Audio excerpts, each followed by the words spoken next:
After my dad passed away, life turned bleak. Things spiraled quickly, and eventually, my mom gave me away to my aunt, but kept my brother, Jacob, because, in her words, he was the better investment. Years have passed since then, and now that I've unexpectedly become the sole heir to a $1 million inheritance, guess who's come knocking? My mother. And this time, she wants me to pay off a massive loan that my dear brother tricked her into signing. But I told her I'd consider it on one condition. Let me be clear, my story is real.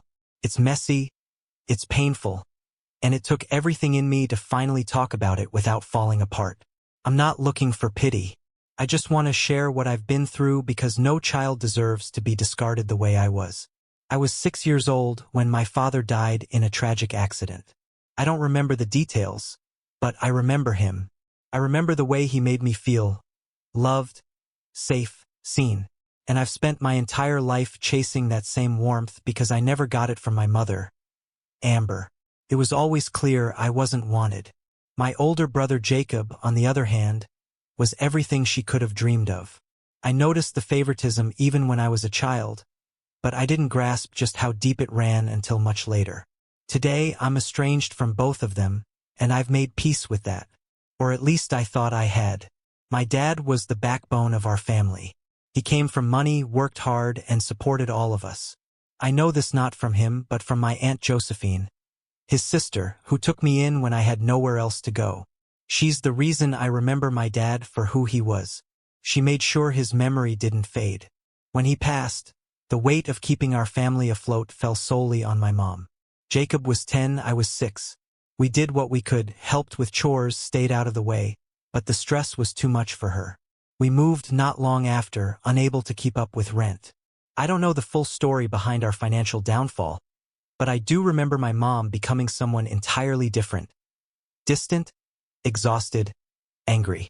She lashed out often, and Jacob and I grew up learning to tiptoe around her mood swings. The house never felt like home. And still, despite all the chaos, she chose him. Not both of us, just him. She gave me up like I was nothing, like I was a burden she could just hand off and forget. Now she's back, asking for help. And the irony of it all? I'm the only one who can offer it. Then came the moment that would quietly, irrevocably change the course of my life.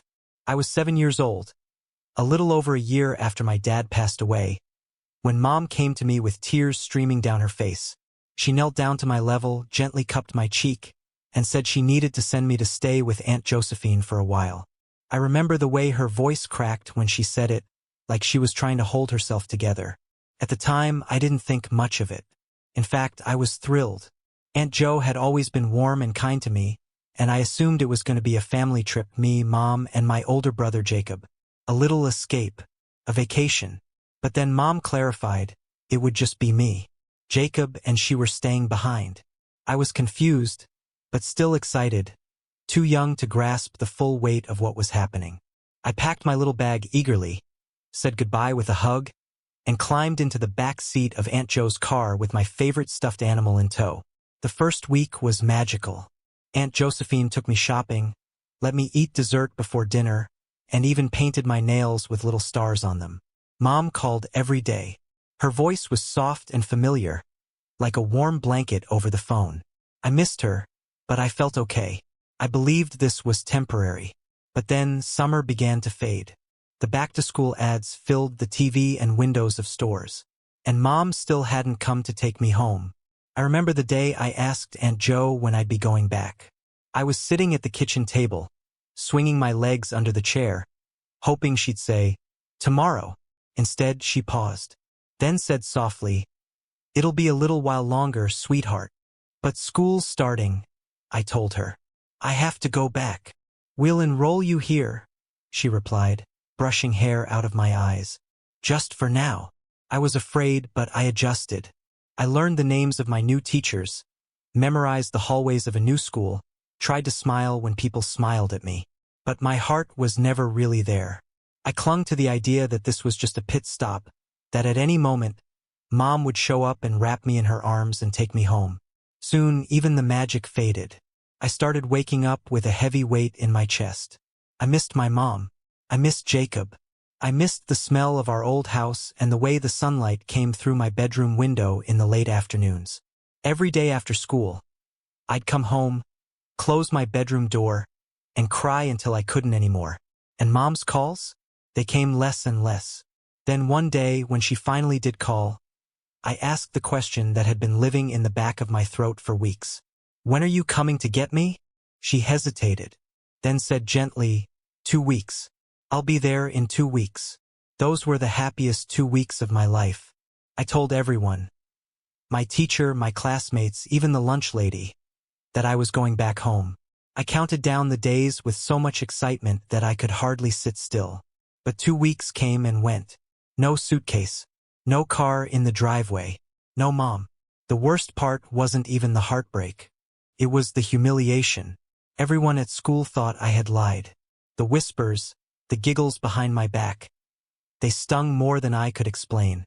I didn't know what to tell them, because I didn't understand it myself. And then one night, everything changed again. I could hear Aunt Josephine from the hallway. She was on the phone, pacing the kitchen, yelling, really yelling. Her voice was sharp, angrier than I'd ever heard it. I didn't know who she was talking to, but something told me it had to do with Mom. When she finally came into my room, her face was pale, her eyes tired. She was holding a bowl of ice cream in one hand, her other hand trembling slightly. She sat beside me on the bed, took a deep breath and said, "Sweetheart, we need to talk."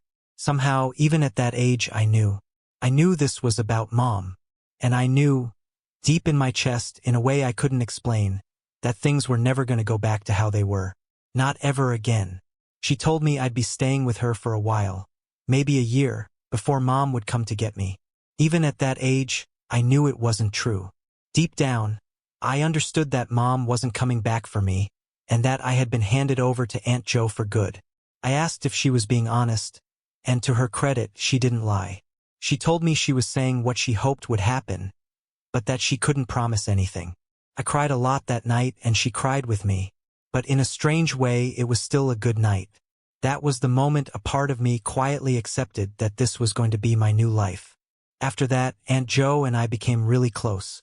She got me into therapy, helped me heal in ways I hadn't even realized I needed. My mom did call at first, but it started becoming less frequent. And after a while, I had nothing left to say to her. The calls grew shorter, more strained, until they felt more like obligations than conversations. Eventually, everything changed. I stopped thinking of my mother as a parent. Aunt Jo became that figure for me, and so did her boyfriend, Stephen. He treated me like a son, and they both doted on me in a way I hadn't experienced before. When they got married, I was the ring bearer. Mom and Jacob didn't even show up.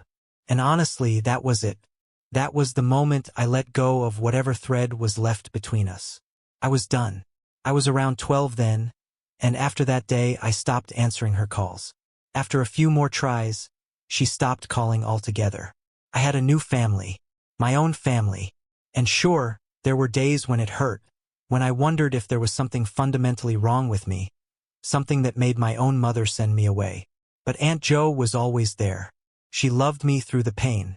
She never let me spiral. She did everything she could to fill the space my mom had left behind, and I'll forever be grateful that she stepped into that role. When I was getting ready to leave for college, Aunt Jo sat me down and told me I was finally old enough to hear the truth. She said she had wanted to tell me years ago, but hadn't been sure I could handle it then. She told me that after Dad passed away, Mom struggled. Understandably. She had hoped Dad's family would step up, take care of her and the kids. And they tried, but it wasn't enough for her. Mom wanted them to take over all the financial responsibilities so she could just focus on the household, the way things had been when Dad was alive. But of course, that wasn't realistic anymore. And when they couldn't meet her expectations, things unraveled. In those first few months after Dad passed, Aunt Jo told me we were scraping by using whatever savings he had left behind. She pitched in where she could, and even my grandparents stepped up to help financially. But Mom? She complained endlessly. It took her a while to come to terms with the reality that she would actually need to get a job. My grandparents generously offered to watch Jacob and me for free so she could work, but she turned them down. Their relationship had always been strained, and she didn't want them around us. Her pride wouldn't allow it. And because of that, the support system she was offered crumbled. That was the moment things started unraveling between her and the rest of the family. Eventually, Mom realized that raising 2 kids on her own income just wasn't doable. That's when she made the call. She asked Aunt Jo to take me in. According to Aunt Jo, it was only supposed to be a short-term arrangement. She believed that Mom just needed a little breathing room. But weeks turned into months, and every time Aunt Jo brought up when I'd be going back, Mom had another excuse lined up. Eventually, Aunt Jo saw it for what it was: stalling, avoidance, a quiet abandonment. Aunt Jo confessed to me later that she had pleaded with my mother on multiple occasions, asking her to explain things to me herself. But Mom never did. She didn't want to be the villain in my eyes, so she left Aunt Jo to be the bearer of the truth, to be the one to break my heart. My grandparents were appalled when they realized what was happening. They confronted Mom, but she was firm. She didn't want me back. She said Jacob had adjusted fine and didn't need a sibling around to complicate things. That was the final straw for my grandparents. They cut her off emotionally and financially. She had still been receiving some money from them, but that ended the day they realized she had discarded me. Desperate, Mom begged Aunt Jo to step in and speak on her behalf, to mend the broken lines.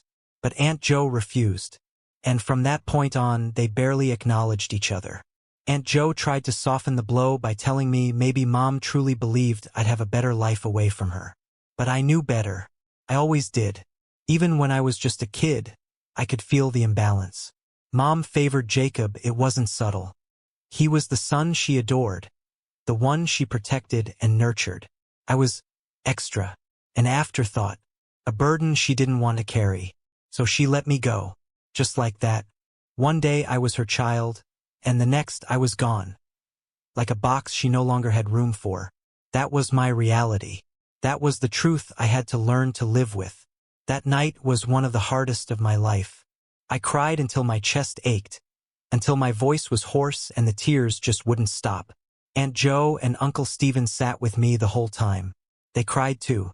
I remember between the sobs trying to thank them for raising me, for never giving up on me, for loving me like their own. I'll never forget the look on Aunt Jo's face when I said that. She looked furious, heartbroken, even, and she said something I'll carry with me forever. "Don't you ever thank me for being your parent," she told me, her voice trembling. "You are our child. You always have been. You are our proudest accomplishment." That sentence became etched into my heart, like a tattoo on my soul. That was the moment I truly understood what unconditional love felt like. I still love them more than words could ever express. And looking back now, I don't regret that my mother sent me away. In fact, I'm grateful she did, because she could never have loved me the way Aunt Jo and Uncle Stephen have. But we can't say the same about my mom. Life hasn't been kind to her, and truthfully, most of that is her own doing. I know this because after years of silence, after pretending like she only had one child, she recently reached out to me. Not because she missed me, not because she wanted to make amends. No, she needed something. Money. She called me out of the blue, her tone overly sweet and oddly urgent. She said she had something very important to talk to me about and insisted on meeting in person. Against my better judgment, I agreed. Part of me was curious. Another part, maybe the smallest, still longed for answers. When I saw her again, she tried to hug me like nothing had happened. She put on a pitiful smile, said she missed me, asked about my life. But I didn't give her much, kept it cold, distant. She could tell I wasn't in the mood for catching up over coffee like we were some long-lost friends.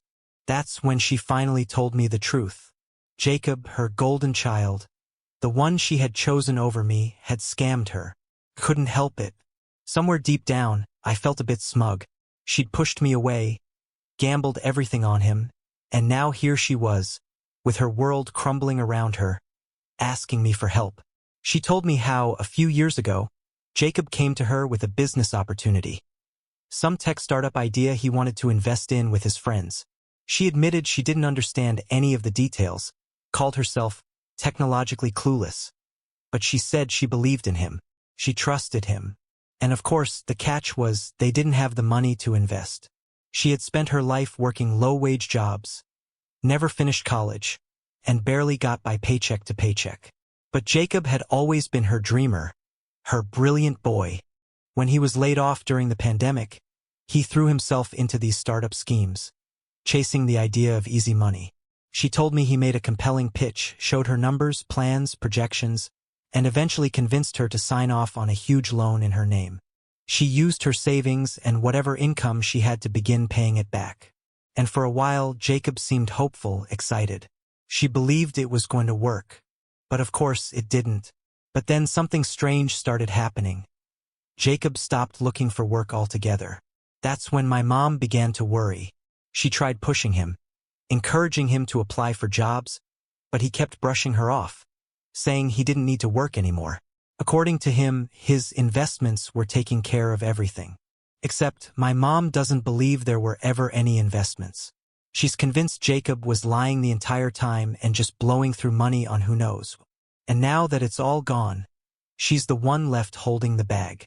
The loan they'd taken, she's stuck repaying every cent of it. And on top of that, he's still asking her for more money. She told me, almost in tears, that she doesn't even have a spare penny left to give him. She's drained. Completely. So when Jacob realized he'd bled her dry, he tried going to our grandparents. That didn't go well. They kicked him out, told him flat out that they had only one grandchild, me. And if Jacob thought they'd bail him out, he was a fool for even showing up. And that's when it hit me. This was what all of this had been about. She hadn't come to rebuild a relationship. She was here for my money. You see, just recently, my grandfather gave me a $1 million inheritance. Aunt Jo and I always knew he planned to leave me something, but we had no idea it would be that much. Even I was shocked. But my dad's side of the family is wealthy, and Grandpa had always made it clear. If I worked hard, built something of my own, lived honorably, he'd help me out when the time came. That money was his way of doing that. And I'm certain that same offer was never extended to Jacob.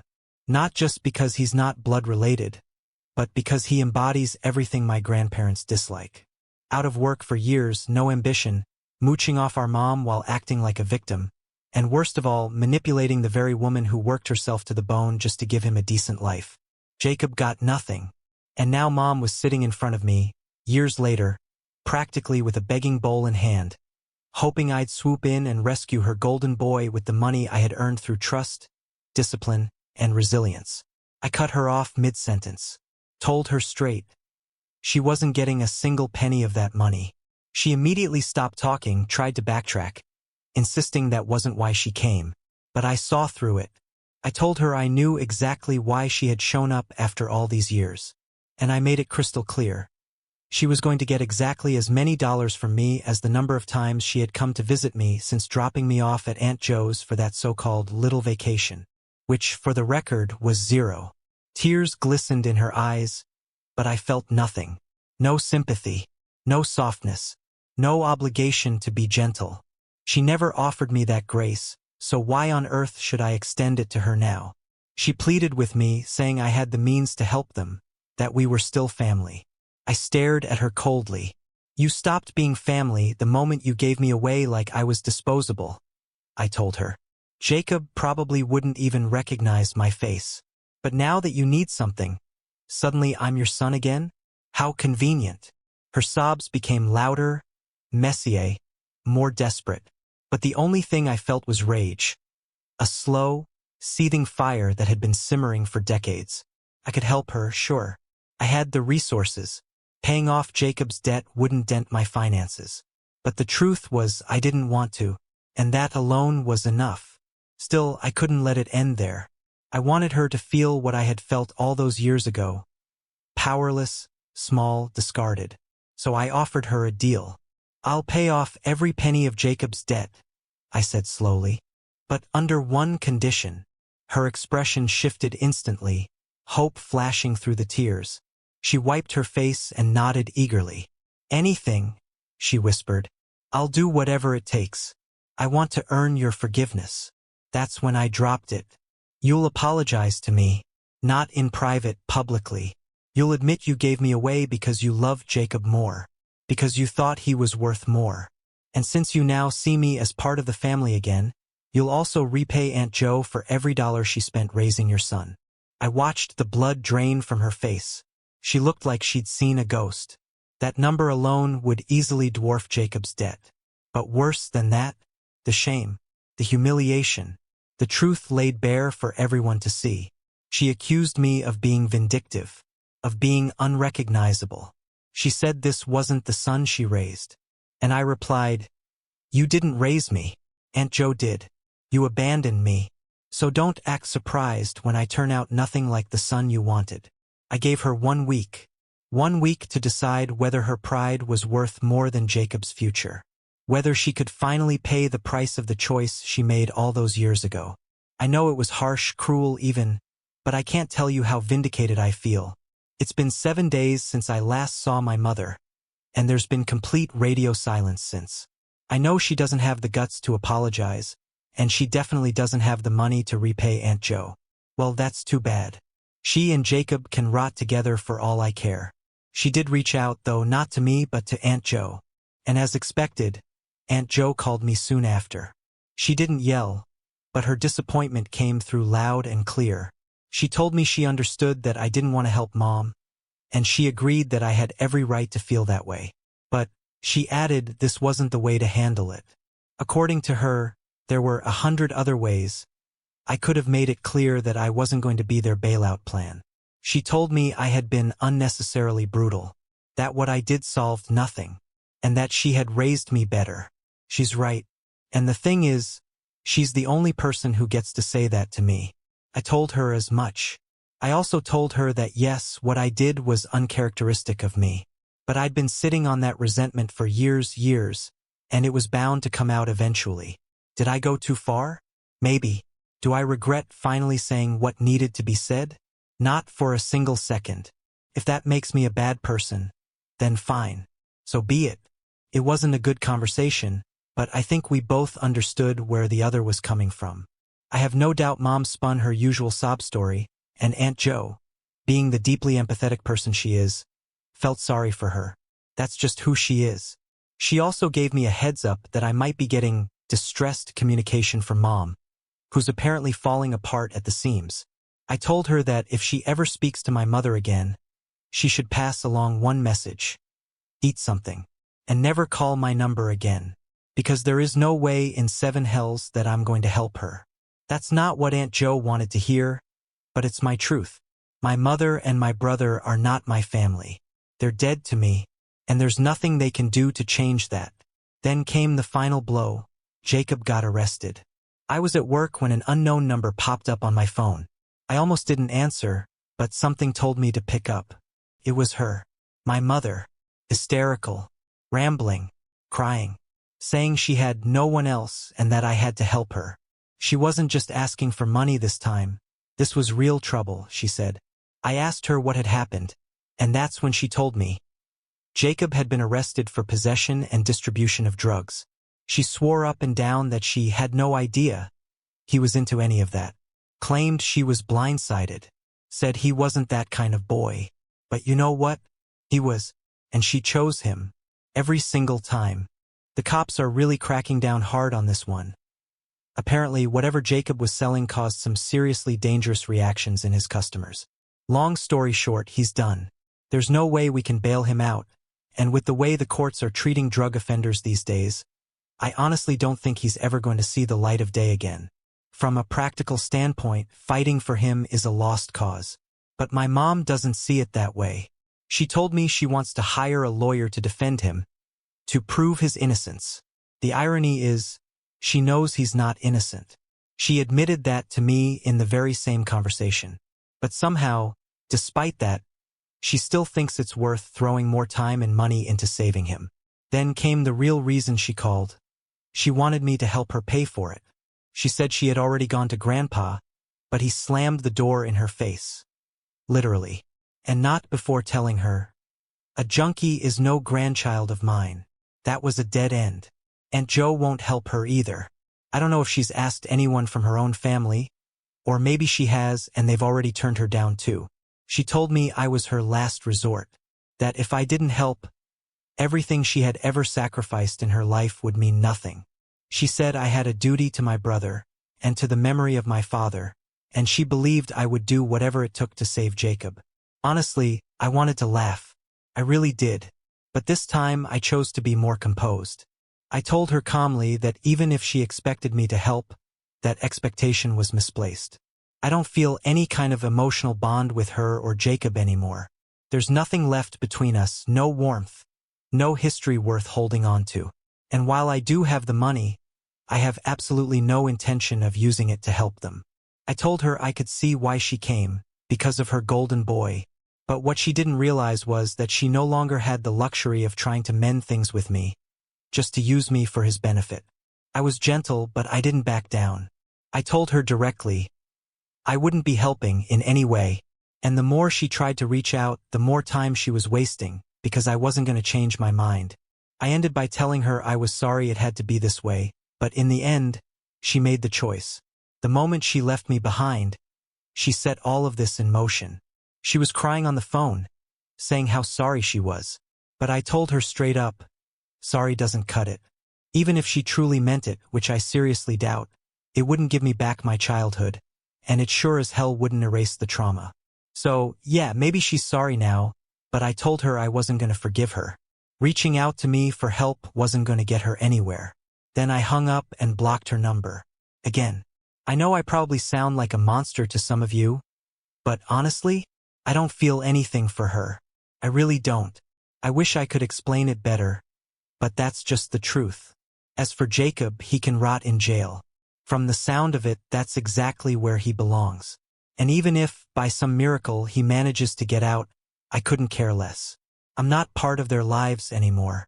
They're not my family, and I'm not theirs. Oh, and before I forget, yeah, I completely forgot I had this account. I know some of you have been commenting, and I've had a ton of DMs too. But honestly, I've just been busy living my life, and Reddit kind of slipped to the back of my mind. Can you blame me? As for Jacob, I don't really have an update. After that call with my mom, she completely disappeared. No one's heard from her or Jacob. Maybe he's still in prison. Maybe he got out. At this point, no one cares enough to find out. On my end, though, life's good. I just closed on a new house. A beautiful place that I'm super excited about. I used part of the inheritance for it. The rest? I've invested it under the names of Aunt Jo and Uncle Stephen. They're the ones who raised me, loved me, and stood by me through everything. They're my real family, and I honestly feel like it's my responsibility to take care of them now. The house still needs work. Furnishing, fixing up the garden, sorting out the interiors, but I'm excited for the change. It's the start of something new, and I can't wait to turn it into a home. I'm proud of myself, proud of how far I've come, proud of the love I have in my life now. I know this probably isn't the explosive, dramatic ending some of you were hoping for, but this is my truth. And I'm happy. No more drama. No more looking back. That's it.